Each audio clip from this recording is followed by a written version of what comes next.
Welcome to Designing Hollywood Podcast. I'm your host, Judy Swartz. Designing Hollywood Podcast is dedicated to all things entertainment and the entertainment industry's high-profile, talented professionals. Our guest today is Marina Toybina. Marina has designed some of the pop culture's most iconic costumes. Her credits, including some of the primetime television's biggest hits, include So You Think You Can Dance, The X Factor, and World of Dance. Originating from Moscow, Russia, Marina and her family moved to Arizona at the age of 11. Marina's parents worked hard to afford her opportunities when she made a bold choice to follow her aspirations to become a fashion and costume designer. She moved to Los Angeles and graduated from the Fashion Institute of Design and Merchandising, specializing in fashion design degree. While still attending FIDM, Marina successfully launched a signature line called Glaza.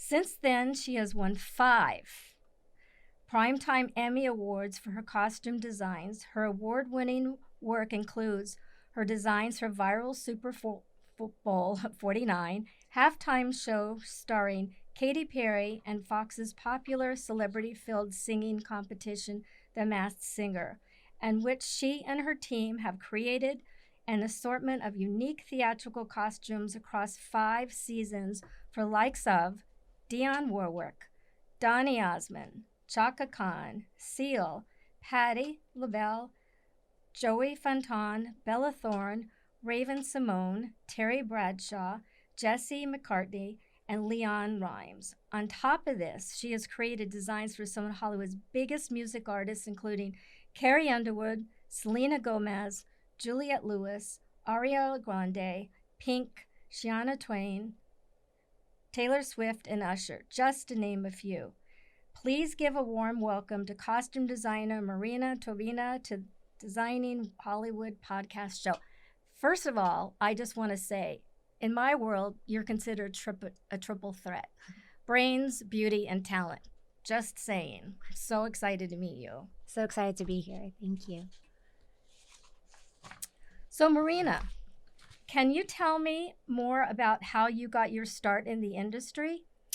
I started myself fairly young. I was about 16 when I really started kind of evolving with the idea of fashion design and doing sketches and, still being in high school, of course, you don't know what you're doing. So I started reaching out to friends to see who were photographers, hiring out sewers that I could just find to start making my own designs. So that process started fairly young. When I was 18, I did my first prom fashion show and kind of changed the setting of what prom would look like for me. So I had all my senior friends kind of promote my designs. And then I moved to LA and went to Fashion Institute of Design and Merchandising. Studied fashion design, met a lot of incredible people, started really understanding the visual arts of the entertainment industry, of course, not knowing what I was getting myself into. And while still attending school, I met some great friends that we decided to start a clothing line. One of a kind, sewing in the kitchen while still going to school. And from there, it kind of started growing into this, okay, like, are we doing something special here? Am I trying to figure out how to build this all together? So slowly, that's when the process started, is I would probably say the end of my second semester at FIDM. Wow, that's pretty amazing. So when you were at FIDM, what really led you to wanting to create your clothing line, and what gravitated you towards your fashion and the costume design? Can you just share some of the lessons that you've learned early on in your career? To be honest with you, I at that moment when I was 18 years old, I didn't quite understand the difference between costume and fashion. All I knew is this is what I was going to school for. I heard the terminology of ready to wear, runway. So for me, it was a really big focus on just fashion and learning how to drape. And I was very much intrigued into like different textiles and how to being able to touch and feel, and then figuring out how to create things, even if it's with staples and not so much the sewing machine.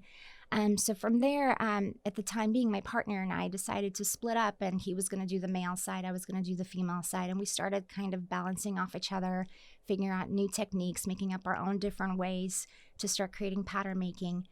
So that what truly led me to understanding the fashion side of it. And then the costume side was still very much on hold and far away from my future.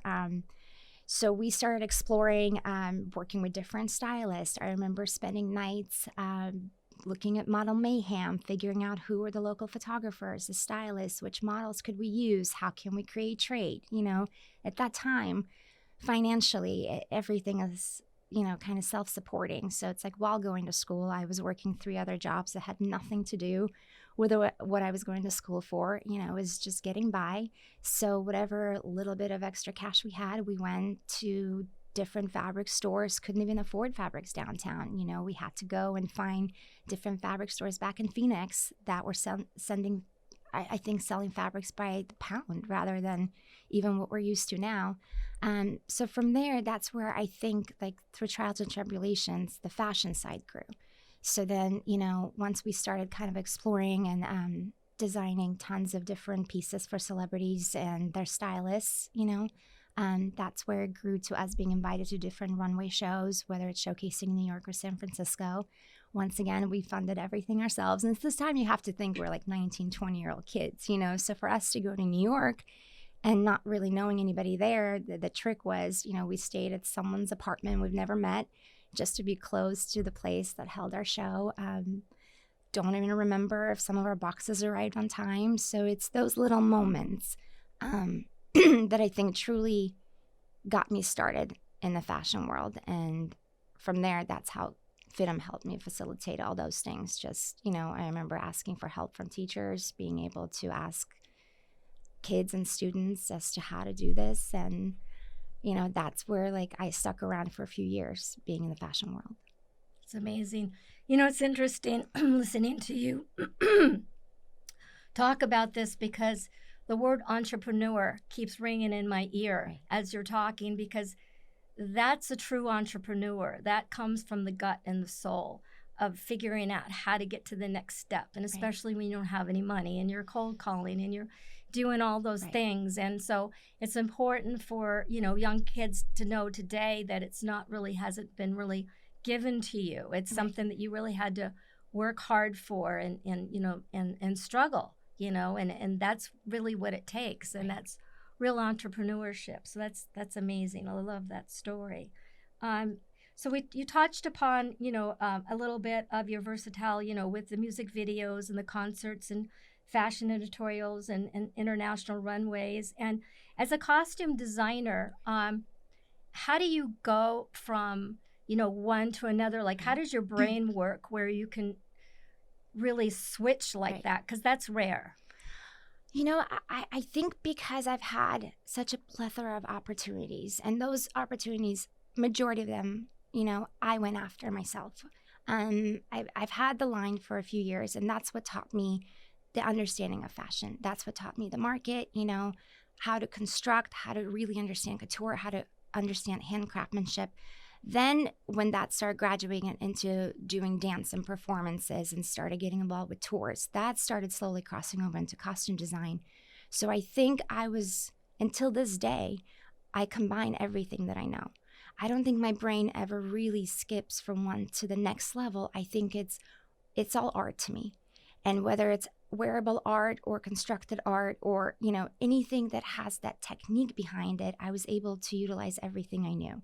And my biggest thing since day one is I love to collaborate. I watched what my old business partner would do, and he was better at certain things, and I try to study and figure out how did he control the machine like that? What can I then do differently? I started reaching out, trying to find out who my mentors were. You know, what did they do, working and seeing their waves of creating? How can I then become better? And all those things, I think, led me into being able to kind of hop around, you know, and understanding where was fashion required, where was costuming required, what different textiles can I use. Now I'm dealing with dancers. I need them to move. I need them to breathe. I need them to have life on stage. As with fashion, things could be stoic and could allow room for that type of different fabrications or technology being used.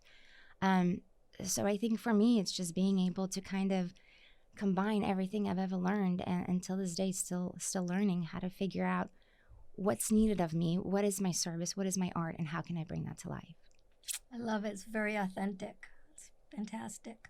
Um, so, let's talk about The Masked Singer. Yeah. It's a hit. Your costumes on numerous occasions have been described as wearable art, which is you coined. Each celebrity contestant not only has to wear your design, but also has to sing and dance with them. So what kind of challenges do you face as a designer on these? And what kind of tricks did you learn along the way that you can share with us? Oh man, Masked Singer, what an interesting platform. What an incredible platform for fashion design and costume design in one. Every season is a challenge. Every season I get nervous. Like, what are we going to do that's going to be better? What am I going to do that's going to be more innovative? And like I said, my biggest thriving is collaborating. The fabricators that I work with, the challenges of learning puppetry, construction from wire, working with L200 foams, which is something I've never used to do, So throughout the show, I've learned how to actually delegate my way through the works of costume design, how to, approach every celebrity in a different way. What are their strengths? We have great musicians, great talent, and then we have people that don't sing on the show that are there, just to be part of this great phenomenon. So for me, the challenge starts with who am I working with? Who is choosing the costume? I start with creating the artwork and the ideas. I share it with the network and the producers. We then kind of collaborate together to try to figure out what will make our show special. What haven't we done yet? Then I work with a casting director to figure out who is going to be on the season. And as they start coming in, I pitch the ideas of costumes. I have a questionnaire for myself that I make sure I see who's claustrophobic, who is stoic, who is mobile, what kind of weight can they carry, because some builds get pretty massive.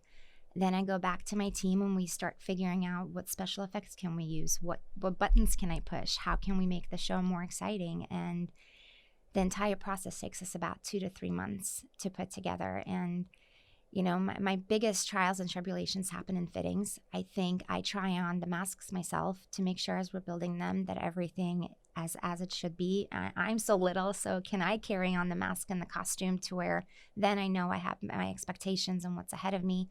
Once we do our fittings, I then work very closely with my team to make sure everything is, either hand executed, all the beadings we do by hand, all the textiles we create. And if I can't find what I'm looking for, because it's always easy to look at a sketch and be like, oh, this is pretty, this is amazing. But to actually fabricate it, that's the journey where it gets hard, trying to find the right colors, the right textiles, the right finishing.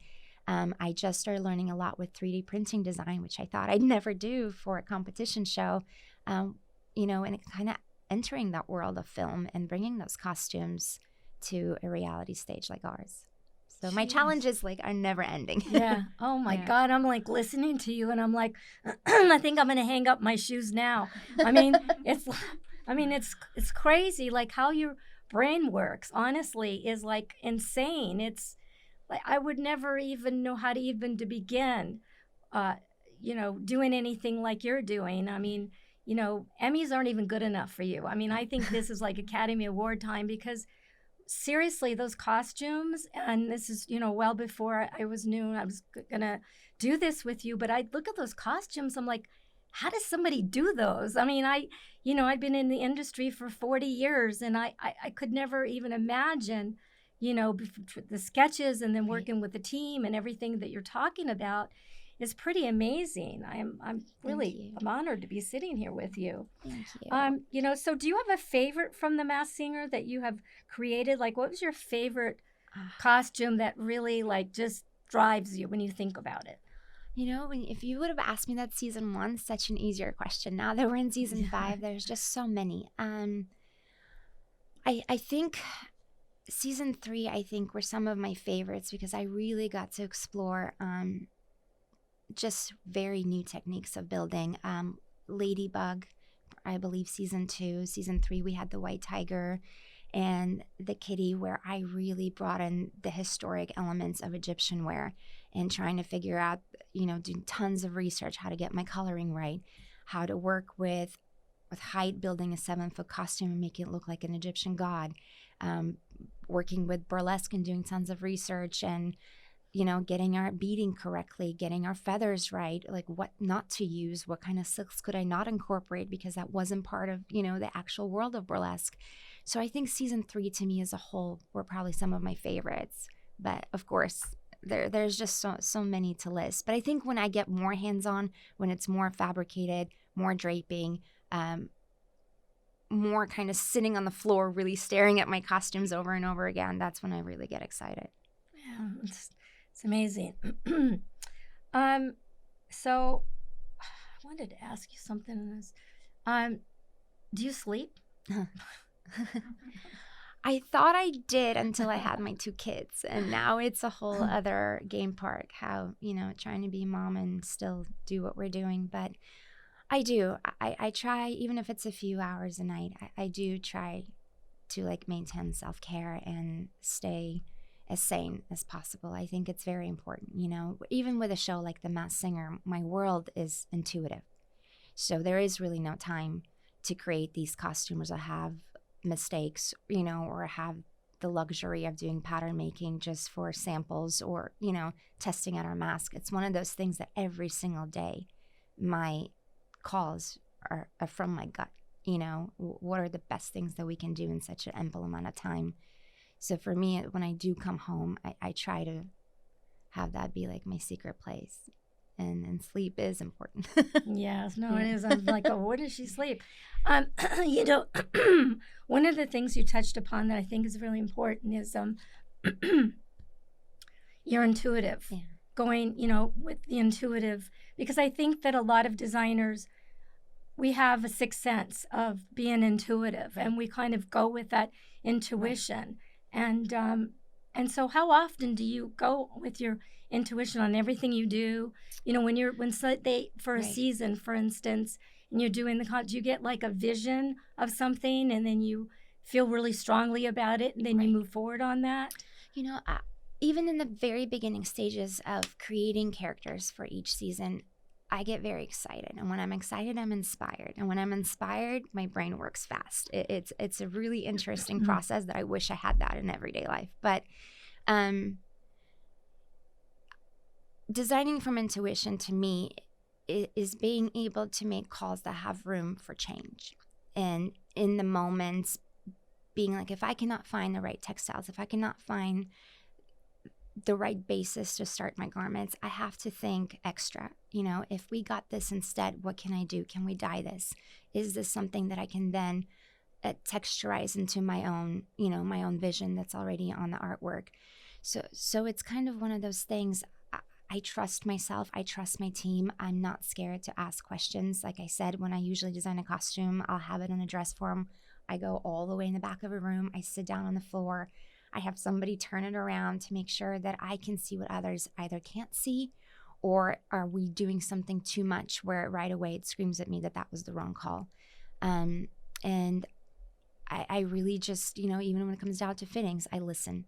I listen as to what the artist is going through. Where is it uncomfortable? All of a sudden they can't see, they can't breathe. Those are the things right there on the spot my team and I have to fix, So having that type of trained mentality to design for this particular project, I think intuition is all I have. Yeah, I agree. I think that's it's important. How the celebrities that you work with, how involved are they on the costumes? Do they come in with ideas, or do you have the idea and you show it to them and they go, "Oh, I like it," or "I don't like it," or?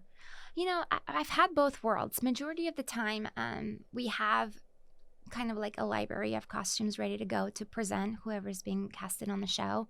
And when I pitch them certain ideas, we usually do 2 to 3 sketches just to show diversity in characters.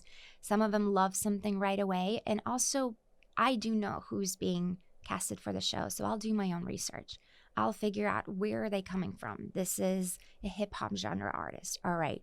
Do they have kids? Is there something playful that I can introduce? Is there something completely different from their personality? So I also play off of their background, and I've had moments also where I've had ideas thrown at me. It's like, hey, I've gone through this in my life. This is what really means a lot to me, or I'm doing this show because I have children.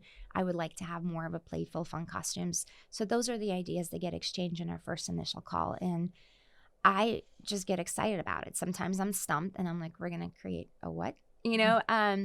But then I figure it out. And like I said, I am so kind of easygoing when it comes to fittings, because I know right there that's my moment for us to really become friends, because they have to trust me and respect me, and I have to trust and respect them. And that's the only way that what we see on paper is going to come to stage, So at that point, that's where it's like really important for me to work with our cast, and figure out what I can do to make it better. Is there something special that I can even offer during the performances as they're going through with their show journey that I could just elevate the costume to the next level? So I'm very close to our talent, yes. It's great. It's great. So I have to ask you this, because I come from that background of entrepreneurship, taking, the show that I'm working on and building a brand from it or something like that. But do you have any plans of starting your own costume line, with costume manufacturers and a product line, because I think people will go crazy, especially the way your brain works. These costumes are, kind of out there, It always goes in and out. I think it's one of those things, I'm always excited about new possibilities and new opportunities. And of course, I would love to be able to introduce a world that we create for the stage for the masses. I'm always getting fan mail from little kids asking for masks or asking for costumes, or pitching their characters to me, which I do listen to, by the way. So all the 9-year-olds out there that send me their letters, I do read them. And, we do build according to some preferences and requests. But it's hard, the fact that I've had my own line before, and I knew how much work that was and how much of yourself you have to dedicate and how much time it takes. Now being on such a fast turnaround shows and seeing what we're doing, it's very difficult to designate that time to truly do something right, and if I did push that world onto the mass market, I would love to do it right. So I really do hope that time does come, and I am very interested to do so. Yeah, I think it would be amazing, especially these young kids go absolutely crazy for that. And so, you won an Emmy for so you won the Emmy for the show last year. Huge congratulations to you and your team. Amazing. This was your 5th Emmy. Hello. Yes. They got a lot of brothers and sisters lined up. Where do you keep them? You're going to laugh at me. I have 3 of them. My parents have 2 of them in their kitchen. Wow. So how that's sweet. how. Yeah. And my those 2 were made up toys. for the money they put you to fit them. They deserve those 2. Amazing. Hey, I paid for that too. Yeah, okay. But so that's why we're splitting them. Yeah. No, but yeah, they're in my house, and it's till this day it's such an honor for me, and I don't even understand sometimes how it happened, and it's a wonderful recognition, and I think because it comes from my peers, that's what makes it even more special. It's amazing. Well, if you ever want to dump one, yeah.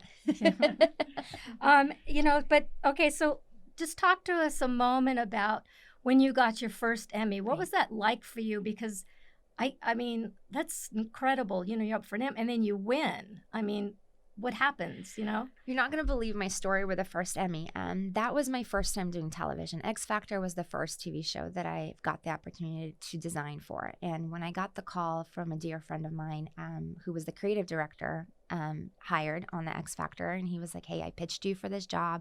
Never done TV in my life. And I went in for an interview. I got it. And then they're like, oh, great. What guild are you in? And I was like, excuse me.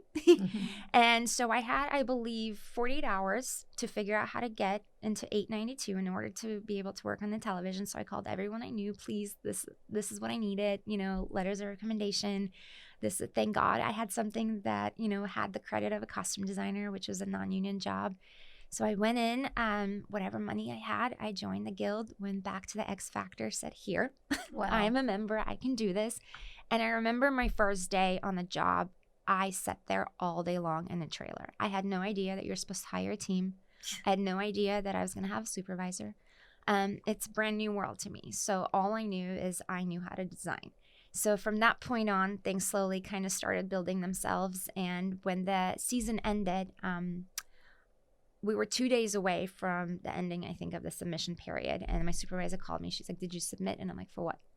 And then she was like, well, you're eligible for the Emmy submission as a costume designer on television. So, would you like to submit something? I had no idea what to do. I called a dear friend of mine who was also a costume designer, and she helped me through the process step by step. I submitted and forgot about it. And I was in France for my best friend's wedding. And that's when, back then, my category was a jury win. So we knew ahead of time. I didn't check my emails. I didn't get the phone calls. So at this point, I have won and I had no idea. So I'm flying back, and the second my phone turns on, it's my costume designer. Congratulations. And I had no idea what's going on. And I remember being at the airport, and I had to stop as I'm waiting for all my luggage to come through. And I cried because I couldn't understand. It wasn't something.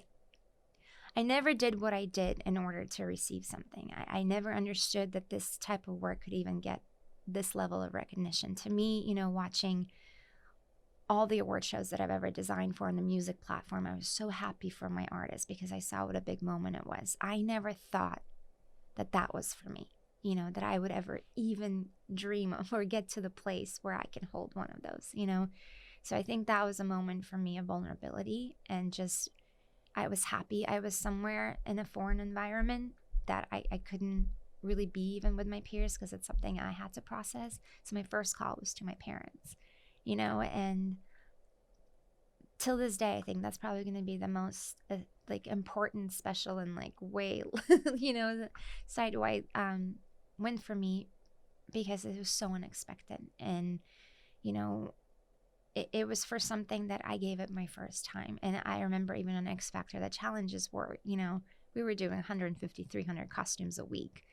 And it happened to be that I won for a circus performance where, period is something I've also studied for a long time. So I just couldn't believe that, jumping into something from the very first time, I would have been able to be recognized for something like that. So it was important. It's getting me emotional, I just love your authenticity. I think your pureness and your authenticity and who you are, I think sheds a lot of light on the projects that you do and the success of all the projects that you do, because I can see that you pour a lot of love into them. And, when you come from that place of being of service and passion, everything else seems to follow. And what I love about you is you don't think about the follow. You just think about, you stay in the moment and think about, what you're doing and all of that. And I think it's amazing. I hate to say it. I wish I was a little bit more like you. I'm like, where's the payoff? But you know what? It's like it's an interesting process, and I'm sure you can understand as well, because there's so many times I look in the past where I've always cared. That's one of the things, no matter how hard the job was, no matter whether or not I got along with a client I was working with, I always cared. And sometimes, it's not the best outcome for you, but it was the best outcome for the job. And I think that's where, it's always been a struggle for me. Where do you find that fine line between taking care of yourself and being able to say no versus really pushing and following your passion and your love for what you do, And no matter how many dark days I've seen in my career, till this day, I've never stopped caring. I fight for my dancers on stage. I care for my team and what they're going through. I make sure the producers are aware how hard we're working and what's the work that's going into everything that we're building. I want people to be acknowledged for the services that they create and for the labor that they put in, and that's something I learned the hard way. So now it's time that, my care just reaches a step further. I love the way that you take care of your team. It's, I hear that consistently through you. It's my home. That, it's amazing. It's really amazing. So then we know that you had 5 Emmys. So, and this was your 5th Emmy. So when we talked about, your first Emmy, right. And we talked about your, creative process and, your character through design and every designer is unique in doing that. And, we talked about, what your thought process was. So What is your favorite process that you love the most, and what inspires you when you're designing? Man, it almost in the beginning and the end. I think that's the best way to put it. Every project that I still touch or get an opportunity to do, I still get nervous. I still get scared. I still, look at everything as a challenge, because everything, I think as your career grows, your expectations grow. So everyone's always looking for things to be bigger and better, and beyond your imagination. So I think for me, my inspiration comes actually from my experiences, and all the things that I've done in the past and what can I do now? I am living life every day. Everything happens unexpectedly every day. So for me, it's like I take all of that, what's in the moment, what's in the present, and what can then I create for the future. So that's always been my kind of internal go-to. I've never been able to really be like, oh, I'm inspired by the street. I think it's literally my environment. And and like I said, a lot of things that I've studied as well. When it comes to my process in general, it's mainly understanding what am I about to create? How is it going to affect people? What then I can bring to the stage. And that's the part that really gets me excited. And that's what I said beginning to the end, the beginning of getting the right people with me by my side, getting the expertise of the experts that I can then collaborate with, gathering all of our resources, figuring out who we're working with, what the project is like, and then the build stuff. That's the interesting part, like watching things come together and not come together, figuring it out. And then, of course, seeing it on the live stage. I think when I even get to see my wacky costumes, be on the stage for the first time, and I see how much fun the talent is having and seeing their reactions once they saw something on paper to now it's on them, and so many times we've had compliments that this is truly like wearable art or walkable art, and then they feel great. So that makes me feel great. And even going back to all the tours that I've done, when I see those costumes on stage for the first time and I see the reaction from the fans, I mean, what more can you ask for? That's like a piece of yourself that's inspiring, whether it's little kids or adults. I think that's probably the beauty of it. At the end of the day, everything we do is for somebody. The art that we create is to share and tell our stories or create new stories, and it's for the audience. So I think that probably is my favorite part. That's great. So I just wanted to just touch upon something about it's something that we actually talked about before the podcast. We did the podcast before the podcast. Right. That should have been the podcast. The bonding time. Yeah, it was the bonding podcast. Right. That's a show, bonding podcast. But one of the things that I found so interesting that I think is important to share, and we talked about in the beginning of careers, is that people like even myself that I've been in, I'm like a dinosaur, 40 years of doing this, and when I saw your resume and I saw everything, I was like, oh my God, it's amazing. And then when we had the pre-podcast, our little chat, when you were sharing about your struggles and things like that, because I know that for young people that are wanting to get in this industry and they look at, somebody like yourself and they think, oh, well, that was easy. I mean, she did this and got 5 Emmys and did that, but they don't understand the struggle. Can you just spend 5 minutes or a few seconds on your struggles so they understand it's not easy as it seems? In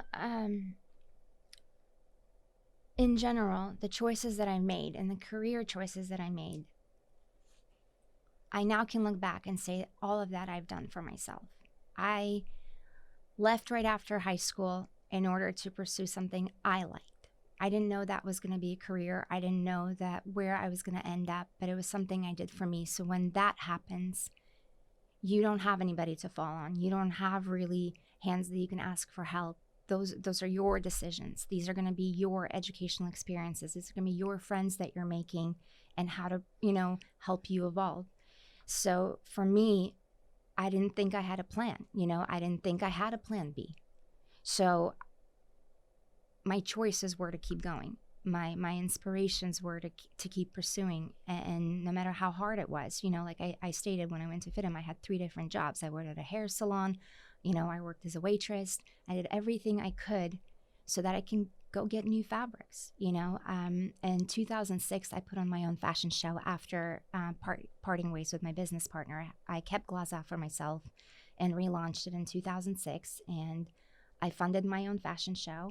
I was a waitress at the time, and, you know, did everything I could on my own. And the next morning, I had the same editors at my table that were at my fashion show the night before, you know, and that's how life is. And sometimes you don't know, you know, you're always doing something for the greater good of yourself. And then, you know, you gain respect slowly by seeing people, allowing people to see who you really are, allowing people to see your true story, you know. I've sold furniture and slept on couches. I didn't have a place to stay for a very long time. It's still stories my parents don't know about. There was a period in my 20s where my cell phone was the only thing I had on. And, you know, it's interesting enough how you brought up the attention of like how easy it must have been to win the Emmys. Well, here's the story behind one of my Emmys. I was staying at a friend's house while they were on tour. I had no place. I couldn't afford rent. And I was watching the Grammys one day, and I'm like, you know, someday I'm going to design the Grammys. Someday I'm going to do this. And fast forward to, you know, years and years of work, I designed Taylor Swift's performance for the Grammys, an opening performance, and won an Emmy for it. You know, to some people it might be like, oh, there goes another one. You know, she won her third. No, I had nothing, had a dream, knew I had to work hard for it. And then through developing my knowledge and my skill of design, I was able to create something that then, you know, inspired people and got recognized for it. So those are the stories that I have behind all my accolades. You know, those are the stories that I have gone through and would never, you know, would never do anything differently. Of course, there's things I'm learning now. You know, if somebody in my 20s told me to learn how to say no, that doing so much free work sometimes wasn't the greatest benefit. But at the same time, if I wouldn't have gone through that, if I wouldn't have learned all the experience, if I wouldn't have cried on the floor, and how many times did I want to pivot and say that, and I couldn't even call my parents, you know, I couldn't even let them know like I didn't want to do this anymore, because to them, everything was great. You know, this was my dream, this was my passion, and I was trying to keep front and that everything is great, but there's so many times I didn't even, you know, have a home. And the one thing I didn't give up on was my dream, you know, and those are the things now that are so important for me, because everyone that I even bring onto my team, I see their stories. I hear where they're coming from, you know, whether they're students that are going to FIDM now or anybody else. I try to hug and shelter, because I know how difficult it is, you know, and I'm sure you can relate to this. How many times don't do this? It's not going to work. You know, you have to go the easy way route, have a t-shirt line, have this, you know, keep it safe. And that was never my plan. You know, I didn't know how to keep it safe. I knew, okay, I'm going to try, I'm going to keep going. I'm going to get this celebrity, and I'm going to get those dancers, and I'm going to get this tour. And slowly you start building relationships with people, and they see how hard you work, and they see that you deserve that shot. And I think that's where my career actually took a turn for the better, because I worked for it and I deserved it. And I believed it. And I believed that I deserved those moments, you know, and those opportunities. And I think now if I can pass that along with my story, I hope, you know, that the kids out there know that they deserve those shots. They just have to try, you know. A lot of risk taking, yeah. a lot of risk taking, and staying the course, right? Of course. Staying the course, but pivoting, you know, when you have to. You know, you kind of have to be on your toes and 100%. pivot. You know, Yeah. I started as fashion designer. That's what I studied. That's what I learned. Those are the people I reached out to. Those are the emails I sent to please, like, how do I get into this? What can I do? You know, and then all of a sudden, with a leap of faith, oh, well, what about costume design? What about stage performances? What about utilizing all the experiences that I learned from, you know, runway or ready to wear, and bring them into more mobile type of, you know, art? And everything pivots for a reason, you know, and it doesn't mean that I can't go back, or in a few years I'm not gonna, you know, try to have my own brand again. But it's all those things matter to where you are now. You know, the only way I could have done Masked Singer is by doing all the tours that I've done, and by doing all the self-sewing that I did, and being able to speak to my pattern makers the way, and that I can now and show different ways of pattern making, show different ways of construction and draping. I had to go through that. You know, I had to sew at night by myself, because if you can't educate yourself, you can't pass that on to other people. And that's why I think I do think the success of the Masked Singer in the costume world is because everyone that we've brought on has had those experiences. So our common goal is to create and design something that's, you know, above all expectations. I think you should do an out there Steven Spielberg movie. They were just like wild, I would love like to. costumes, something. I mean, seriously, you know, I'm just like, I was looking down at some of the, you know, pictures of these costumes that you did, which of course I left at home. But I was like, even this morning, I was looking at them. I'm like, how does anybody like think like this? You know, I mean, it's pretty Honestly, amazing. I don't know. Yeah. Even my husband makes fun of me. He was like, you're in two different worlds throughout the day. Yeah. You know, you're here in your pajamas or in your sweats, you know, cooking breakfast for the kids. And then 2 seconds later, I hear you on the phone describing how to build a mask out of wire, you know. And sometimes I think that's the most beautiful part of it, is also not being able to explain it. Yeah. You know, what if, like you said, there's that sixth sense? What if, you know, and I believe everyone's born with a talent. It's whether or not how early on do you recognize it, you know, and then you learn your technique, and then you learn all these other elements that can make you great. I think the opportunities are endless, you know. Yep.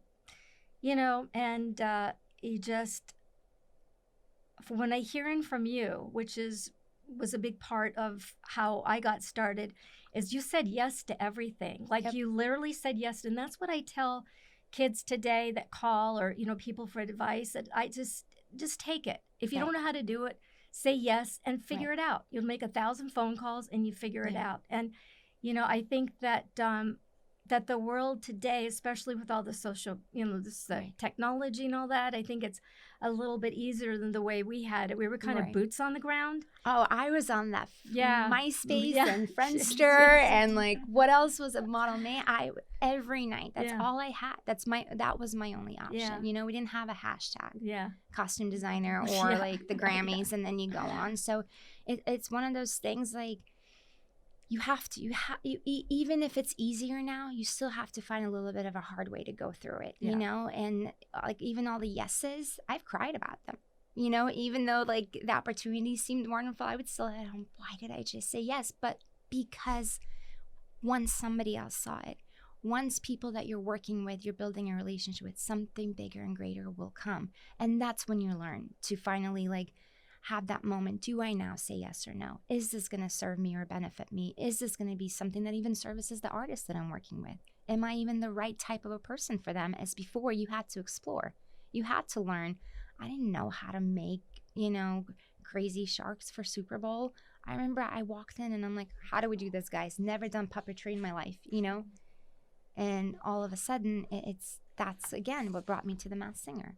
I learned all that, and now here's that step. It's a process, right? So it's a process of when you're learning and you're, you know, you're not thinking you're an entrepreneur at the time, but then you're saying yes to everything. And then, yes, there's a lot of tears behind it and a lot of like that feeling like, oh my God, what did I just do? What did I say? How am I going to do it? Until you get to a point where you are today, where where you've learned how to say no. One of the biggest things, you know, that I teach people is that no is a complete answer, you know, and setting boundaries and all of that. But in the beginning, you kind of have to, you know, say yes. So anyway, so we're coming to the end of our show.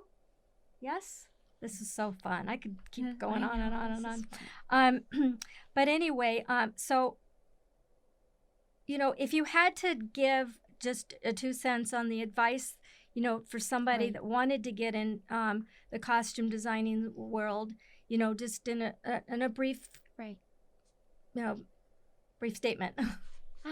You know, I would tell them to, of course, stay authentic. I think that's the big word that you even use, because that's so important to your originality and to who you are. I would recommend early on, start to researching for people that could be your mentors, that could guide you, that could assist you, because I do think completely on your own is a little difficult. But if you have at least a shoulder to rely on, and not being scared to work with people, not being able to not being scared, to be a PA on a job, to then reach out to certain designers, reach out to the brands that you really like, and just see what's available. See what's available that's then going to help you, but at the same time, still do you. Always do you, because the rest of the world will follow. You know, if you believe in yourself so much, others will too. And that probably be my biggest, just always be you. It's great advice. So exciting 2021. Woo-hoo. What kind of projects do you have this year, and have you any forecast for 2022? Oh man, we just wrapped season 5 of The Masked Singer, so I'm taking a little break, and I am really trying to shift my career into film. So I'm, cleaning up my resume, cleaning up my website, and just opening opportunities and possibilities to come my way. So no set plans, which is perfect because I feel like I've always had something on the horizon.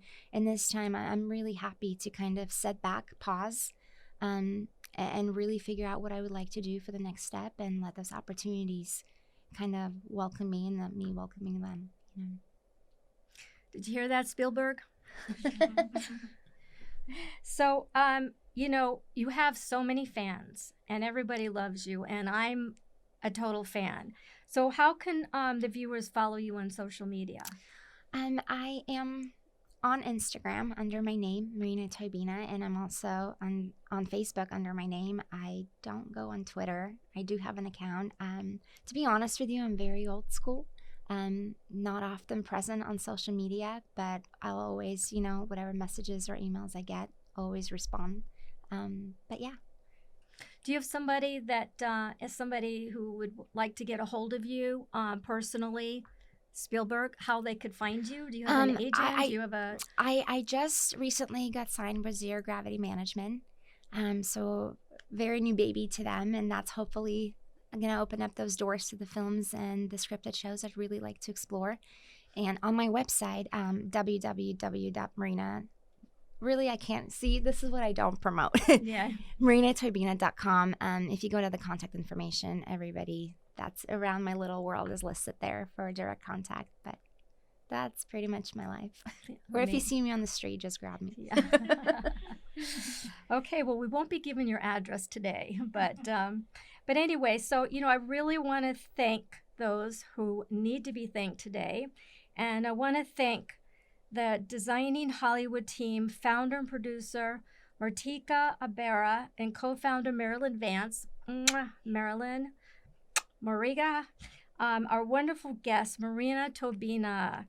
Thank you for coming in the show today. You were so incredible and authentic. And I know for myself, listening to you and the way that you spoke about, your team, and I've just realized for me, moving forward, some of the, I want to say character defects, but defects that I need to work on for myself that I've learned from you today. That's really important. Thank you. Thank you.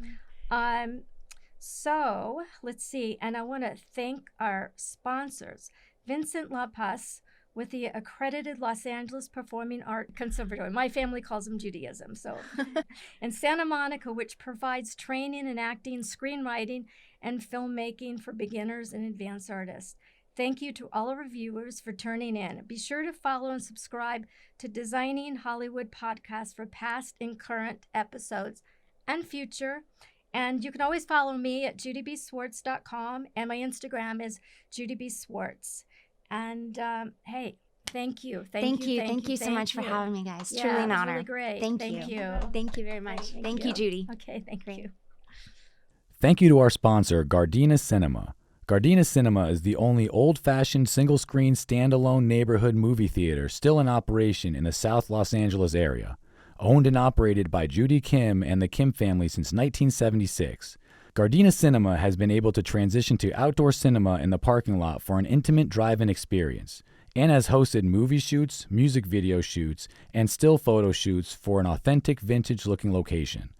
Thank you to our viewers. Be sure to follow and subscribe to Designing Hollywood Podcast on social media, and subscribe to our podcast on iTunes, Spotify, Deezer, and the YouTube channel for complete past and current episodes. Also, we're now available on Amazon and Siri Voice Search.